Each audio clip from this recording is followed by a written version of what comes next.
Welcome to another episode of the Club Capital Leadership Podcast. My name is Bradley Hamner, your host. On today's episode, we have Lee Walker, one of the team members at Club Capital, and we are going to be talking about a really exciting new product that Club Capital has recently released called People Advisory Services. I know you're going to get a ton out of this episode. It's going to be able to help you. Without further ado, here's my conversation with Lee Walker. So the big question is this: how do small business owners like us grow our leadership, develop our teams, and scale our business in a way that allows us to get our products and services out to the world, yet still remain profitable? That is the question, and this podcast will give you the answers. I'm Bradley Hamner, and this is the Club Capital Leadership Podcast.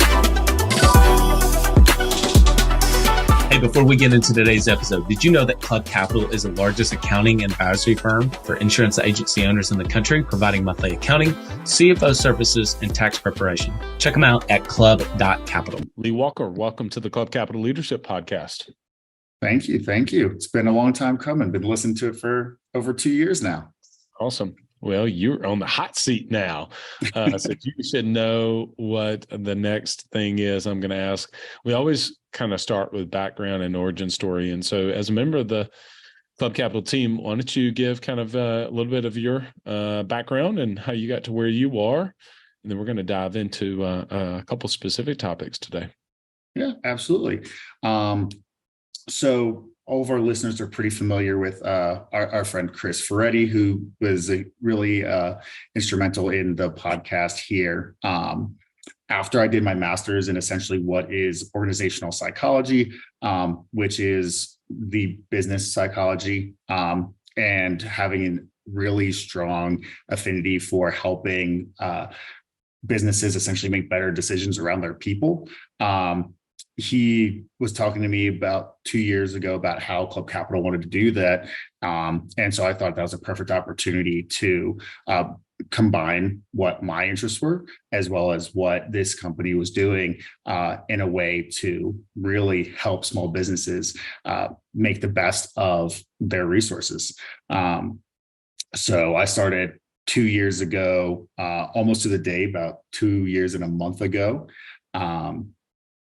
And have been working on making this a reality. About 8 months ago, we really dove into it and been really excited to see how it pans out. We've got a few clients on it already, and we can already see some pretty major differences in how it's changing the way they start interviewing and just talk to their team in a way that I think is really going to help them make better team-related decisions. So before we get into that, why does the people stuff of business interest you so much? So my original background in college was in psychology. So that hence the organizational psychology part. And I just like to understand like why people did things. That really is the foundation of all business as it is. And so coming into that, one of the major things that people often forget about is the people. It's been, there's reasons why coaching is so important, really developing leadership, developing your team. And in the last 20 years, organizational psychology has just started booming. The need has finally been recognized by like major corporations, and that and especially since COVID, when there was these massive upheavals in power, where for the first time in decades, where the employees really had a lot of say into the relationship, aside from the revolution of unions years and years ago, where it really started to make sense. Like, okay, we need to really treat people better and motivate them in different ways, because the ways that had been done just weren't working anymore. Yeah. I've said on this episode, whether it's in a conversation like this or whether it's a solo episode, I may have talked about it. Yeah. Mm-hmm. I was, just 10 years ago, let's just say, I mean, I was definitely that person who was like, oh man, I love business, except for the part of the people part. I was like, I love everything Mhm. about business except this leading people part. Like this is kind of this is really tough, you know? And Mhm. it's interesting now how I don't want to say I have it figured out by no means, but actually I love the people aspect of it. Like doing it with a team, doing it without a team. Like, I like Twitter. And so there's some people in there that are like solopreneurs, right? And so they sell their whole course about like how they make $2 million as a solopreneur. And I think to myself, that would suck. That would suck. Like not doing it without a team, Mhm. while there are still absolutely challenges and there are things that come up and there are performance issues and there are cultural dynamics of things that play in. In fact, that leads me into a question I'm going to ask you in a second. I Mhm. still would never want to do business. In fact, I'll say this: I would never want to do business without a team. Is what I want to say to finish that thought. But Mhm. one of my mentors and coach Daniel, Mhm. he was asked a question. This was a few years ago, and I was on a call, and somebody asked him, and I thought it was great. I thought it was a great question, and I'd love to get your thoughts on his answer. They Okay. said, they said, so he started like I don't even know how many companies he's launched at this point, like maybe 15 or something. I mean, it's a lot. Oh, wow. And they said, so how long is it before you begin to hire a team? Like Daniel, you like come up with this idea and you're like, okay, like this is a problem in the marketplace. We're going to go solve it. And basically they were wanting to know like, okay, he hires this first person and then he hires the second one and then he gets a salesperson and then he gets an ops. You see what I'm saying? Like it's a pretty Yeah. logical question. Right. Right. Right. And he said, yeah, it's a good question. He said, I think it's probably within 30 minutes. And they were like, wait, what? 30 minutes? He was like, business is a team sport. I would never do business without having a team in place. Now, he's got the resources to hire multiple people at one time in a startup company and start with like a team of 3 to 5, and then Mhm. he has to wait. But like, I don't know. I thought that was pretty fascinating. So, given your background in organizational psychology, what are your thoughts on that? I think that makes a lot of sense. And it depends on what the business is. I mean, the solopreneurs, they do have businesses sometimes that function that way. You can do that. I actually had an agent that was kind of doing things on his own. And I was like, you're going to do a lot better with a team behind you because there's only so much you can really do in a given day. Um, and so it does depend. Like if you're just like a standalone consultant, yeah, you might not need a team. You can do that on your own. You're a therapist, you might not need a team. But when you're talking about scalable businesses, you need those people behind you. And because you're not going to be perfect at every little thing, there's going to be things you need help on. And having that team behind you is really going to make the difference between success and failure. Do you think culture or talent is more important? I think they feed off each other. So, I mean, in a way, culture is what happens when you get the right people together, when you have a good culture.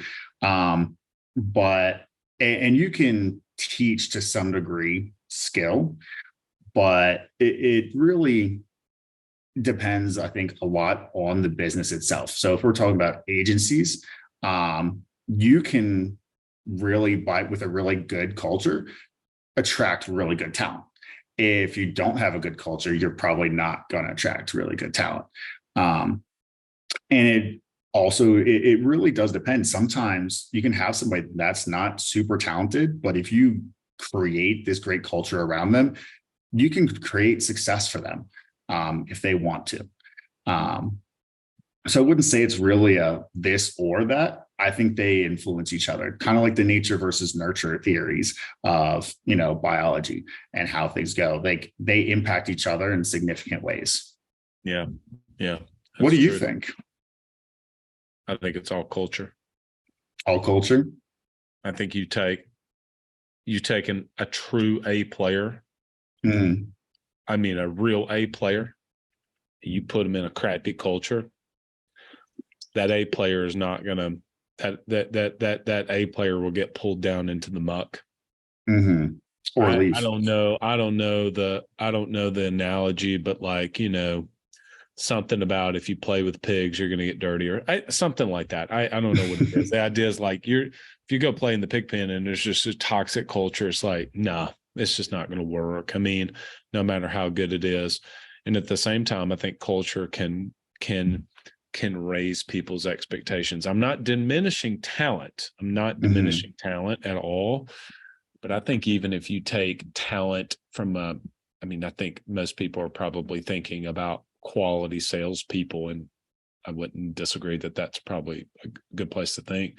But even if we were talking about a software company and you went and hired the best of the best engineers, like you were somehow able to, you had the money, you had the backing to go hire a team of 20 engineers, and you picked them from Google, YouTube, Apple, so on and so forth, like the best Slack. You just pulled the best of the best and you paid them X amount, you gave them equity in the company and did all these sort of things. But the culture sucked and was terrible. I think it would crush it. It just wouldn't get off the ground. Yeah. And I think that you can relate that again to like science as well. As you can take the hardiest plant in the world, and if you put it in just absolutely terrible environment, it's still not going to grow. Yeah, and on that too, like I'm a Mac guy, like I'm all in on the Mac ecosystem, I'm all Mac. Well, it's easy to kind of think about the quality of the products themselves, and they're great. But I think that if you reverse engineer all of that, it's the culture that's there that says, no, this is how we're going to do it. Right. There's a standard for how these things, need to look and feel and operate and all of that. And to me, that's all within the culture that they have. Yeah, that's what I think anyway. So yeah, I mean, Apple is a great example for that, where the brand and the community is 80% of the value, I think. Yeah. People have heard me say the way I like to think of a culture is environment dictates performance. Environment dictates performance. Environment's the culture. It is. It just so if you go and anyway, whatever. I could give so many analogies around more than we already have. All right, well, let's talk some more about people. So tell me about what people advisory service is. Yeah, great question. So people advisory service is helping really small businesses, or specifically agents, come into the full life cycle of the employee engagement. So we narrowed that down into 3 pillars: attract, develop, and retain, which starts with getting the right people in, recruiting and onboarding, developing them in a way that they're training better and they're performing better, and then retaining them. So really making sure that when you have the right people, that you're making sure they're happy, keeping them engaged. And then also, if you do need to let somebody go or need to make some kinds of changes, that you have some legal background in that, so that you can protect yourself and protect them. And that's where we see it. It's a little bit less of the full HR, like not an HR coordinator type position. This is really strategy on how can you get the most out of your people related decisions. So give me an example of you would know this language around ideal client avatar, right? So somebody who is wanting to do something, and then also somebody who maybe is at a point where they're struggling with a certain point. Who is this really targeted for? Great question. So this is really targeted for, we have 3 main ideal clients. One are brand new business owners that don't really know what they're doing with their team yet, to help them start with good practices from the beginning. It's a lot easier to start doing well rather than trying to change something down the road. If you've been doing something for 15 years and you're like, oh, I'm set in my ways, it's going to be a lot more to change. I agree with that. Yeah. Our second one is people that are just like really not doing well and they need a major overhaul. So that's going to be people that are like, they cannot keep their team there. They can't get people in the door. So we go and it's like, okay, well, what is causing these issues? And let's address those, because there's something here that is the cause of this. And we can start working on that, which you've also seen for sure. Oh yeah. Oh yeah. And then, oh yeah. Hold on a second. I gotta say something to that. Actually, I just ran across this the other day, and boy, it has really stuck with me quite a bit. You'll repeat the same failures until you learn the lesson that it is trying to teach you. Yeah. That's a great one. And I've definitely had a lot of my agents that are like, every time I meet with them, it's once a quarter, I hear like, oh, I have to start a whole new team again. And I'm like, this happens every quarter. Like, how is this going to continue? And so a lot of the people issues, aside from marketing, is like the number one thing that I hear is the struggle. So that's what really made this as necessary to attack, essentially. Yeah. And then our third clients are just the ones that are just getting really big and are struggling to really get the whole team together. So people with more than like 15 people, they're like, all right, I might have another office now. I might have all this going on. And I can't just manage, meeting with my entire team one-on-one every day anymore. Like, I need something a little bit more removed and a little bit more formal, but also still get really good quality feedback and things like that. And so that comes into our third major type of client that we're looking at. Ambition is the first step towards success. It's time to level up your agency. And Coach P Consulting will help you do just that by using the same strategies he used to sell over 700 life insurance policies in 2021 alone. Now, this is not your regular one and done type coaching. You'll get personalized coaching 2 days a week, every week of the month, and you'll get a live look behind the scenes of his team training and an office that's performing at the highest level. There's a reason Coach P Consulting is the fastest growing coaching company for insurance agency owners in the country. Coach P will train your team alongside his own and show you the exact steps they're taking to achieve Chairman Circle, exotic travel, and multi-line presence club, and be one of the few agents to be selected to have a third office. So whether your goal is to be at the top of your local market or amongst the best in the country, this training will give you the strategies and the tactics to get there. For just $250 a month, you'll get high-level coaching each week from someone who is already getting it done at that level, and his strategies work, and it's time to put them to work for you. Sign up at CoachPConsulting.com and get your first full month for free when you mention the Club Capital Leadership Podcast.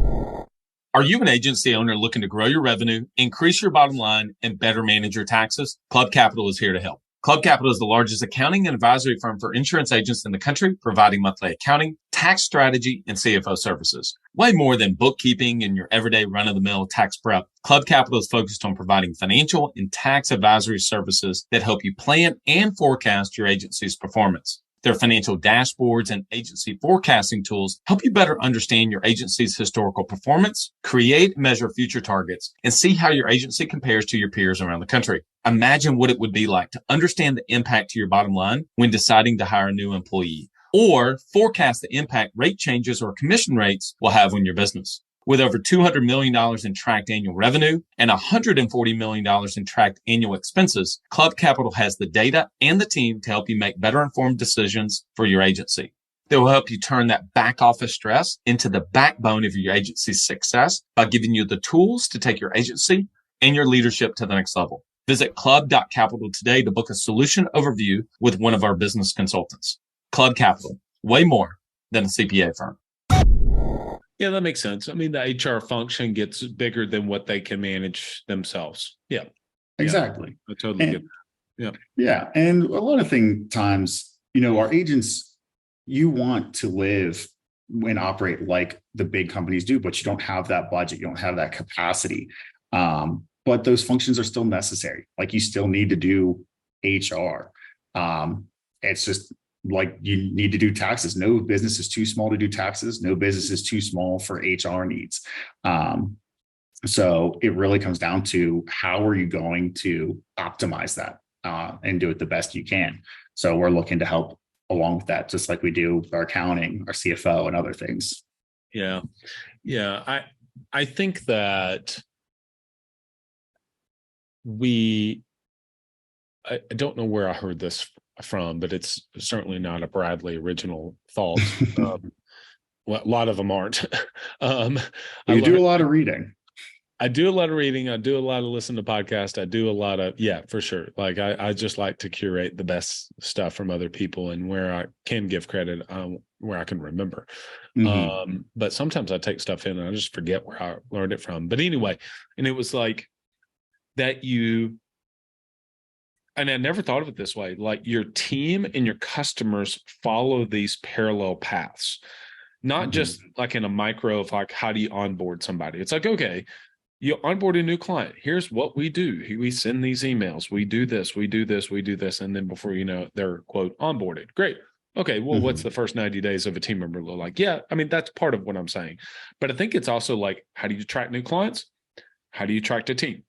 How do you then develop your clients? How do you get them to buy more stuff? Okay, like you're ascending the client. Same thing with how do you then develop your team along the way? And then just same thing as I don't want to lose some of my best clients. Okay, so we want to retain our best clients. Same thing is I don't want to lose my best team members, right? I want to keep them. So it's around that same model of attract, develop, and retain. Yeah. So yeah, I think that there's these parallel tracks, so to speak, to think about it from a client or customer, if you use customers, client or customer perspective, along with our team members, and keeping our best people, because man, like there's so many businesses out there now that are, goodness gracious, gas stations are paying $15 an hour starting out. That's annualized. That's $30,000 salary. So I mean, I remember 10 years ago, 12 years ago, you could get away with a $20,000 salary and throw a comp plan on top of it, and person make 50. I mean, if somebody is listening to this and can get away with that, hey, milk it while you can. Okay, milk it while you can, because that stuff is gone by the wayside. With inflation, and things are more expensive, but there's more money in the marketplace. Period, to be able to do that. Too. So, where of the three have you seen personally? Like, so it's I know there's a sequential attract, develop, retain, but what is the part of the three that you have seen as probably the biggest room for improvement, right? So that if a broad brush stroke, people focused on the most, which one would give them the biggest bang for the buck? I say retention.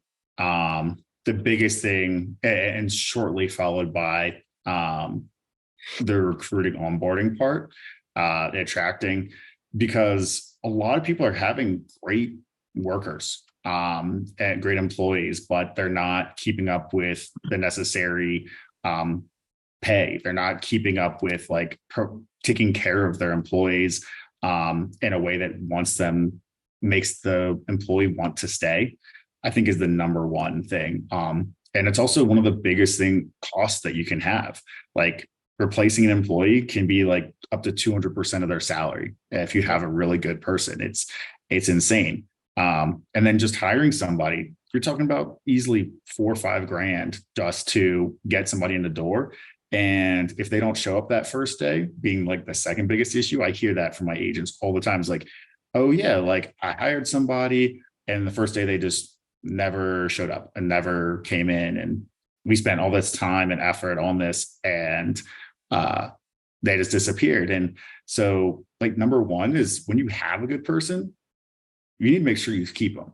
And two, if they're choosing, a lot of times what they do is they just end up going with another agent instead, or the different jobs, like you could be more attractive. There's something you could be doing there on that front end that makes them be like, no, I am going to show up. That makes you really stand out.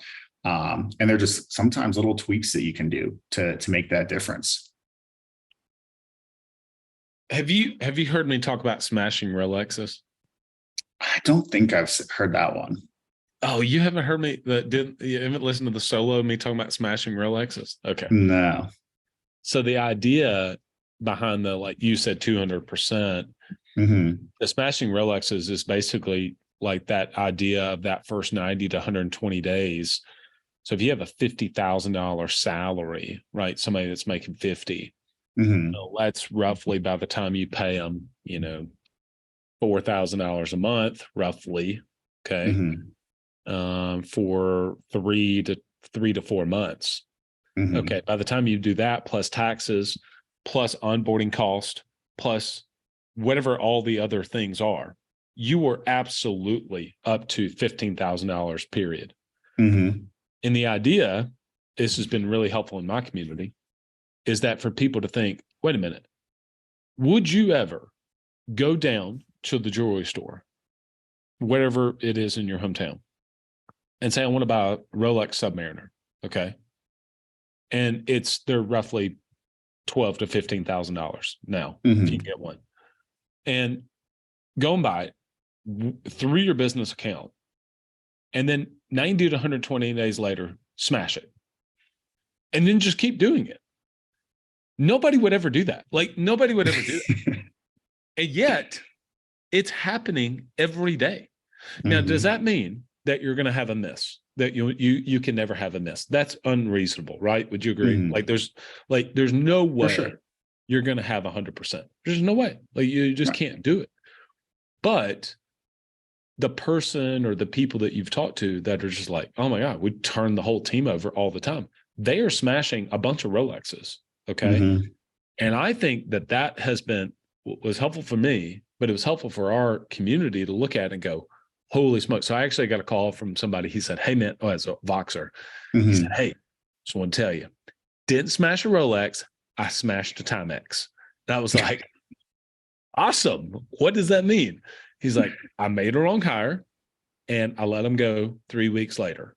And he was like, few $100, not a big deal. Wasn't right fit. I was like, okay, good for you. Right.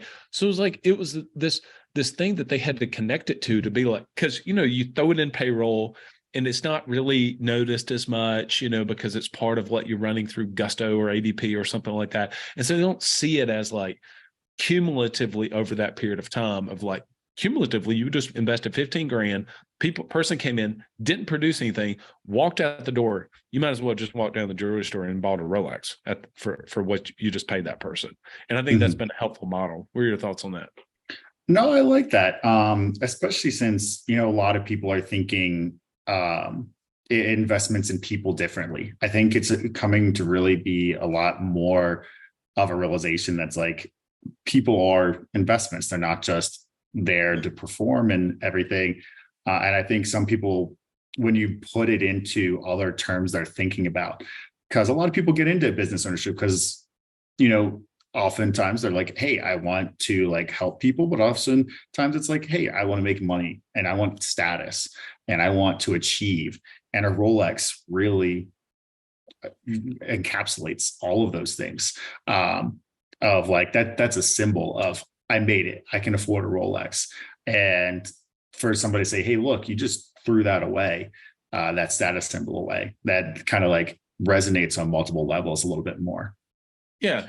And, some people listen to this, they're not into watches and that's irrelevant, but they can still follow the analogy, I think is the more important thing, for sure. And so, yeah, I mean, I get that people, you say this even with financials and Club Capital. I mean, people talk about, well, I want to be able to give back and I want to make a difference. And you can do that too.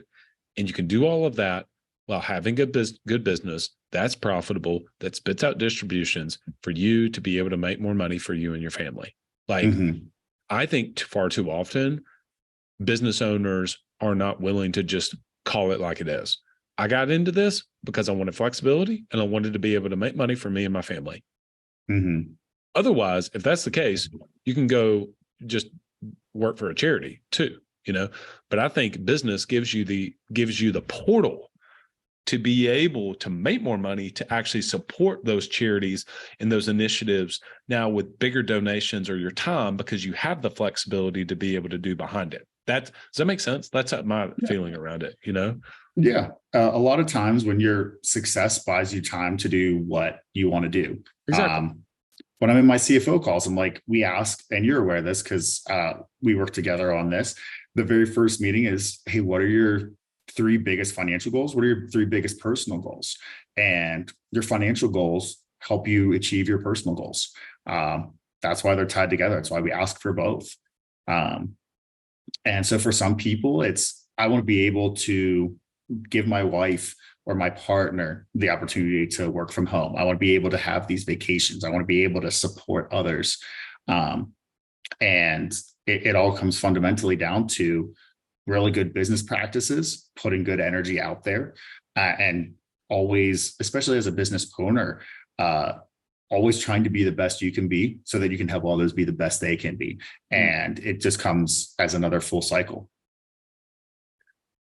All right. So if you're a brand new business owner, maybe struggling right now, or hey, you're getting bigger in this HR function, which maybe even a few years ago, you didn't even think about HR function, so to speak, is now a thing, then reach out to Lee and the team on People Advisory. Lee, where would you point them to? They want to connect with you.